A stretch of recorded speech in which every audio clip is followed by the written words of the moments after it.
ನಮಸ್ಕಾರ, ನೀವು ನೋಡ್ತಾ ಇದ್ದೀರಾ ಶ್ರೀ ಮಾರಿಕಾಂಬಾ ಡಿಜಿಟಲ್ ಟಿವಿ. ನಾನು ಸೃಷ್ಟಿ ನಾಯ್ಕ್.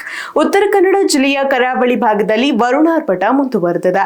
ಭಾರಿ ಮಳೆಯ ಜೊತೆಗೆ ಗಂಟೆಗೆ 40ರಿಂದ 50 ಕಿಲೋಮೀಟರ್ ವೇಗದಲ್ಲಿ ಗಾಳಿ ಬೀಸುತ್ತಿದ್ದು ಸಮುದ್ರದಲ್ಲಿ ಬೃಹತ್ ಅಲೆಗಳು ಎದ್ದಿವೆ.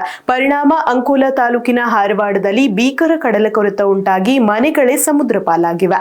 ಒಂದು ಮನೆ ಸಂಪೂರ್ಣವಾಗಿ ಕೊಚ್ಚಿ ಹೋಗಿದ್ದು ಇನ್ನು 3 ಮನೆಗಳಿಗೆ ಹಾನಿಯಾಗಿದೆ. ಜಿಲ್ಲೆಯ ಕರಾವಳಿ ಭಾಗದಲ್ಲಿ ಭಾರೀ ಮಳೆ ಹಾಗೂ ಬಿರುಗಾಳಿಯ ಅಬ್ಬರ ಮುಂದುವರೆದಿದೆ. ಗಂಟೆಗೆ 40ರಿಂದ 50 ಕಿಲೋಮೀಟರ್ ವೇಗದಲ್ಲಿ ಬೀಸುತ್ತಿರುವ ಗಾಳಿಯಿಂದ ಸಮುದ್ರದಲ್ಲಿ ಬೃಹತ್ ಅಲೆಗಳು ಎದ್ದಿದ್ದು ಕಡಲ ಕೊರೆತ ಭೀಕರ ಸ್ವರೂಪ ಪಡೆದುಕೊಂಡಿದೆ. ಅಂಕೋಲಾ ತಾಲೂಕಿನ ಹಾರವಾಡ ಸಮುದ್ರ ತೀರದಲ್ಲಿ ಕಡಲ ಅಲೆಗಳ ಅಬ್ಬರಕ್ಕೆ ತೀರದ ಮನೆಗಳು ಅಪಾಯಕ್ಕೆ ಸಿಲುಕಿವೆ. 3 ಮನೆಗಳಿಗೆ ತೀವ್ರ ಹಾನಿಯಾಗಿದ್ದು 1 ಮನೆ ಸಂಪೂರ್ಣವಾಗಿ ಸಮುದ್ರ ಪಾಲಾಗಿದೆ.